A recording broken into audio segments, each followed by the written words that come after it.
Allah Ta'ala wabarakatuh. Salam sejahtera tak ada. Okay. InsyaAllah saya di English nanti jadi macam ni. Aku dengan cerita tak ada tentu. Okay, insyaAllah saya akan menyampaikan tazkirah malam Jumaat. Malam Jumaat biasanya kita baca ni kan, Kafi So baca sendiri kat rumah. Baca sini.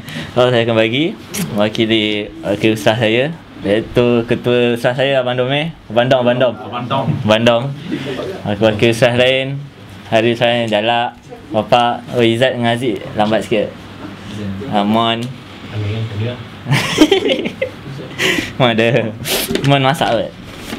Okay, so insyaAllah tajuk saya hari ni ialah pemuda. Kita ni pemuda kan, atau bahasa Arabnya rijal. Arab kan? Rijal Malaya tu lebih pada pemuda Melayu lah. Tapi okey, sebab kita semua sini Melayu kan, so kita boleh tukar tajuk kepada rijal Malaya lah. Pemuda Melayu. Si baik tak ada, tak prepare Englishnya. So kita semua pemuda. Semua yang tengok kita tu. Kita semua ni pemuda kan. So kita kena tahulah peranan kita ni sebagai pemuda. Tak kisahlah pemuda UMNO ke pemuda apa parti, kita ketepikan politik semua dulu.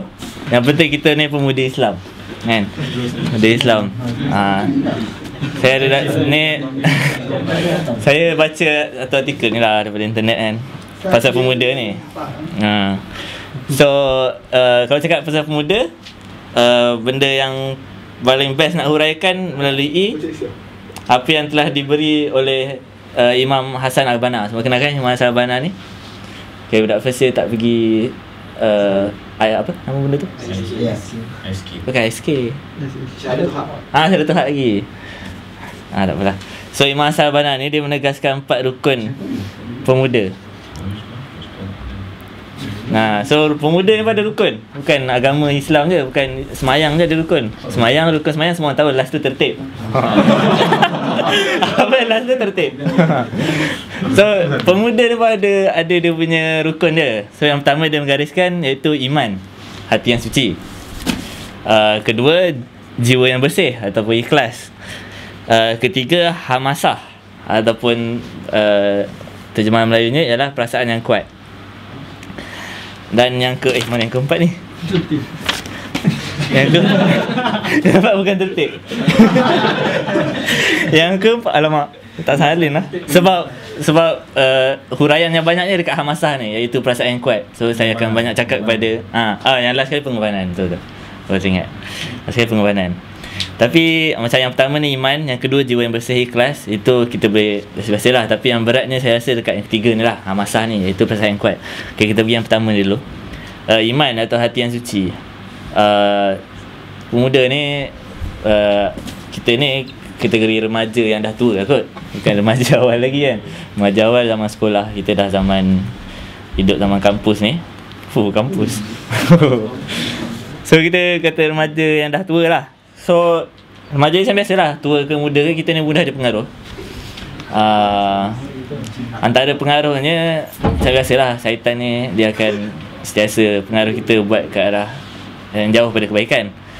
So kalau contoh dapat kita tengok sekarang, mungkin saya rasa lah kalau remaja-remaja sekarang banyak yang pengaruh yang paling ni ialah hiburan lah. So macam kalau kat Malaysia, yang antara rakan-rakan saya dan kat sini pun ada, antaranya pengaruh yang macam contohnya pergi clubbing kan, lepas tu VCD lucah. So itu kalau hati kita tak suci, kita akan mudah terpengaruh dengan benda-benda macam ni. So dengan adanya gejala buruk ni so kita tak boleh lah fokus lagi kepada mission utama kita sebagai pemuda, iaitu berdakwah dan takbiah semua kan. So itu tak apa itu. Yang kedua ialah jiwa yang bersih, ikhlas. Ini keikhlasan lah. So ikhlas mana kita buat satu kebaikan. Kadang kita buat satu benda kebaikan, even kita dibagi tanggungjawab untuk untuk bawa satu organisasi ni, ataupun contohnya saya hari ni diberi tanggungjawab untuk memberi tazkirah. So kenalah ikhlas, sebab dalam tazkirah yang mungkin saya nampak bagi tazkirah ni hanya untuk TNJ malam Jumaat, untuk kewajipan malam Jumaat. Tapi mungkin dengan kalau remaja tu, pemuda tu betul-betul ingin memperjuangkan Islam, dia akan cuba buat TNJ dia ni, tazkirah dia, supaya boleh beri kesedaran kepada orang lain. So bukan kosong lah, bukan sekadar nak lepas tanggungjawab. So kalau kita ikhlas, mungkin kita boleh buat lebih baik pada tu. Dan yang ketiga lah, saya kata tadi berat, iaitu hamasah atau perasaan yang kuat. Perasaan yang kuat ni, ataupun nama lain dia, dia ada terbagi pada dua hamasah ni, iaitu hamasah aliyah dan juga hamasah daniyah. Hamasah aliyah ni yang kita nak, iaitu keinginan yang tinggi, keazaman yang tinggi, keinginan kita lah yang tinggi. Hamasah daniyah ni ialah yang lemah. So kita nak tengok yang aliyah ni lah. So kita tengok dari segi keinginan kita saja. Tak kisah keinginan kita tu yang baik ke ataupun yang buruk. Dari segi pemuda ni, kita dapat tengok bezanya pemuda ni dengan orang tua, orang dah dewasa, orang macam dah berumur sikit. Pemuda ni keinginan dia memang tinggi. So rugilah kalau kita tak pakai kita punya kelebihan pemuda ni, keinginan yang tinggi, perasaan yang kuat ni, untuk membenefitkan kepada agama kita, untuk nambah pahala kita sendiri lah. Rugi lah kalau kita tak guna, sebab kita pemuda berbanding dengan orang tua. Orang tua orang tua ni banyak pakai petua. Kita pemuda ni tak banyak pakai petua. Kita pemuda kan. So contoh lah, saya bagi contoh lah, macam kalau dari segi pemuda ni lah, dalam kita pun pemuda ni ada keinginan nak bercinta kan. Kalau bercinta kira untuk macam cari pasangan semua kan. Okey, katalah contohnya pemuda ni dia sukakan perempuan ni, dan dia nak pergi masuk minang, nak kahwin. Tapi halangan yang dia kena hadapi ialah perempuan ni rumah dia jauh, kena masuk hutan apa semua, kena orang kampung lah, orang ulu kan. Kena naik sampan semua. So pemuda ni, okey, kita bagi situasi tu, kalau orang ni pemuda yang nak pergi meminang, ataupun orang ni duda yang dah tua. So kalau orang ni duda, dia macam nak kena masuk hutan lah, benda semua tu, perempuan ni, orang ni semua. So dia macam hesitate sikit lah nak pergi, sebab dia tak ada keinginan yang tinggi. Tapi kalau orang tu ialah pemuda, 80%, 90% benda tu akan jadi, perkahwinan tu akan jadi. So macam itulah contohnya beza pemuda ni, keinginan dia tinggi, semangat lagi tinggi daripada yang tua ni. Okay, so apa kata kalau kita applykan hamasah ni, hamasah aliyah ni, keinginan yang tinggi kita ni, kepada satu benda yang lebih baik, kepada yang lebih berat lah, lebih tinggi, iaitu dalam berdakwah. Sebenarnya kita remaja sekarang kan, banyak cara nak berdakwah ni kan. Macam kita sekarang duduk sini pun macam usrah tu dah kira kita talbiah juga kan. Lepas tu banyak cara lah dakwah ni, lisan, secara video ke ni, video yang Amilan buat tu untuk menyampaikan lah. Lisan boleh, penulisan, dengan Facebook kita, Twitter kita pun benda yang berapa, 150 karakter je kan, Twitter tu boleh juga guna nak untuk dakwah, senang sangat. Lepas tu nak bagi semangat lagi lah pada macam mana cara nak menunjukkan macam mana kita nak apply hamasah ni, hamasah aliyah ni dalam diri kita. Kita tengok ada satu kisah ni, iaitu kisah zaman Rasulullah dulu, kisah pemuda berumur 14 dan 13 tahun, iaitu pemuda yang membunuh Abu Jahal. Ingat kan? Iaitu pemuda 14 tahun ni bernama Muaz bin Amr bin Jamah, yang 13 tahun ni Muawidh bin Afra. Saya kira ramai dah tahu kot, diorang di padang pasir tengah cari Abu Jahal ni. Sebab okey, tapi yang nak tengoknya kisah dia ni, diorang nak mencari Abu Jahal tu, umur diorang muda gini, 13 tahun, 14 tahun. Tapi kenapa dia nak cari Abu Jahal, nak bunuh? Sebab dia baru 14 tahun, 13 tahun kan. Sebab dia tahu Abu Jahal ni suka mencaci Rasulullah. So dengan mencaci, cacian, tindakan Abu Jahal mencaci Rasulullah ni dah boleh membakar semangat dia, dah boleh menaikkan dia punya dia punya kemarahan tu lah, untuk menegakkan apa yang dibawa oleh Rasulullah ni. So even dengan cacian tu dah memberikan keinginan mereka yang tinggi untuk pergi cari Abu Jahal ni, nak bunuh. So benda ni bukan benda kecil lah.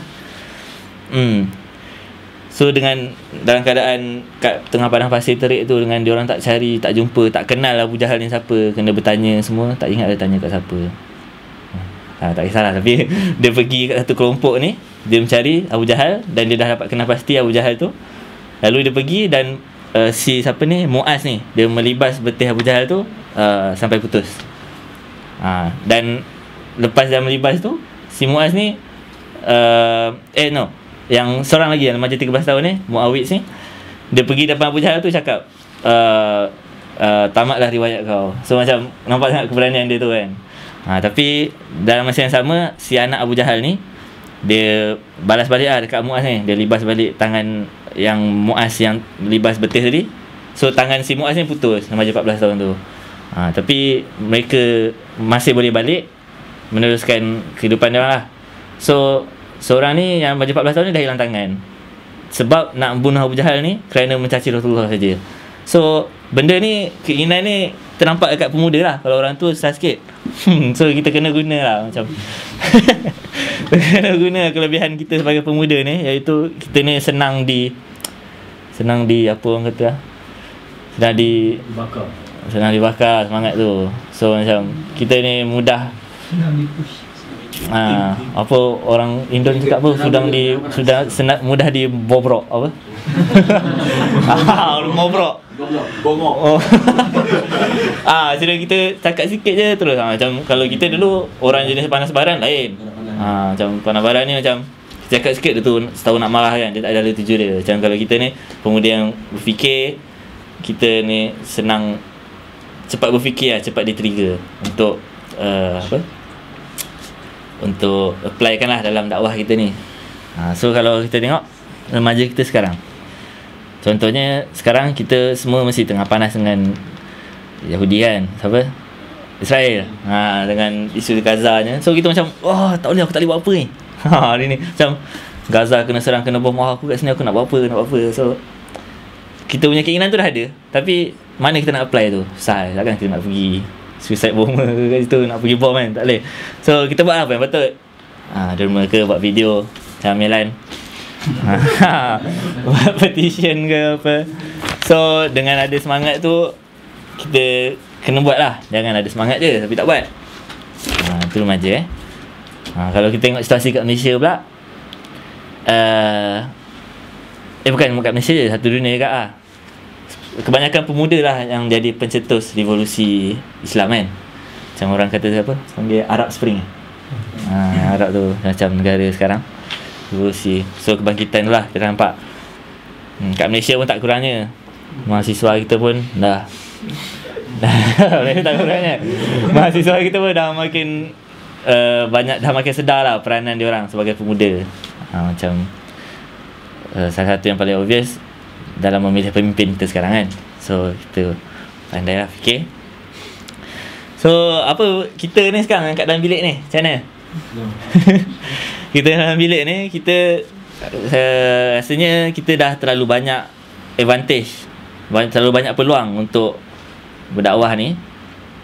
Kita dah terlalu, kat zaman kita perasaan kita yang kuat tu dah terlebih lah sebenarnya. Sebab kita dah duduk kat sini halang, kita pula duduk kat Eropah. So kat Eropah ni pun ada yang ada kita ada usrah semua, ada tarbiyah yang khusus sendiri lah, macam Ikhwanul Muslimin semua kat sini, kat UK macam-macam. So apa yang boleh kita buat, kita cuba pungut apa yang kita dapat banyak-banyak, kita balik Malaysia, kita share kat kawan-kawan kita. Sebab perkongsian idea tu lagi bagus lah kalau di kalangan. So jangan, kita ambil peluang ni lah, duduk overseas ni, overseas baru lagi kan. So ni antara yang besar agak lah, antara benda manfaat yang banyak lah dapat duduk kat overseas ni. Kita cari ilmu banyak-banyak, tu kita kongsi kat kawan kita kat IPT. IPTS lah. Semua. So tak banyak cakap. Okay, saya akhiri saya punya TMJ ni dengan satu dengan satu surah ni, surah Al-Baqarah ayat 30, yang bawa maksud saya tak baca Arab pun. Maksud dia, dan ingatlah ketika Tuhanmu berfirman kepada malaikat, sesungguhnya aku hendak menjadikan seorang khalifah di bumi. So siapa khalifah kan. So kita boleh lah patutnya berlumba-lumba untuk menjadi khalifah tu. Dan ada seorang siapa lah, Syed apa lah nama dia. Dia pernah ada cakap, aku pernah terdengar. Dia kata yang akan menerujui, yang akan memimpin, yang akan apa, yang bakal membebaskan Al-Aqsa satu hari nanti ialah seorang yang berjanggut yang bukan Arab kan. So dia kata seorang yang berjanggut, yang janggut dia nipis, yang dia macam ala-ala kemelayuan lah, yang daripada tanah Melayu, tanah Sumatera semua. Dia kata janggut dia tak seperti orang Arab. So adakah orang itu kita kan, Melayu? So kita pun tak tahu, kita usaha je. Tapi tak tahu, kena check balik siapa nama tu, Syed apa tak ingat. Cakap so itulah dia. Apa? Ada. So dia, kita pemuda, kita patutnya lebih tahulah peranan kita sebagai pemuda. Bukan, pemuda ni bukan kita nak capai cita-cita je, bukan nak kahwin je. Bukan nak kahwin, bukan nak kerja, bukan nak grab, bukan je. Kita tengok pemuda tu dari segi Islam lah. Bandingkan pemuda zaman Islam dulu dengan pemuda kita sekarang. Pemuda kita sekarang banyak leka, banyak hanyut dengan hiburan kan. Macam pemuda dulu 14 tahun, 13 tahun dah pergi bunuh orang yang caci Rasulullah. So kita tak ada nak pergi bunuh macam tu. So kita ada lebih cara yang lebih intelligent lah. Macam tu kan. Anak-anak kita ni pelajar. So saja daripada saya. Ada apa, siapa ada tambahan apa? Dapat soalan. Soalan saya jawab.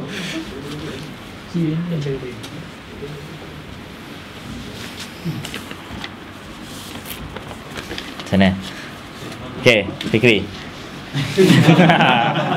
Orang cakap orang putih. Keluar Kelantan aku ni. Aduh. Ha? Apa dia? Next week apa? Oh, sama mana? Tak lah. Tak sabar nak makan ni.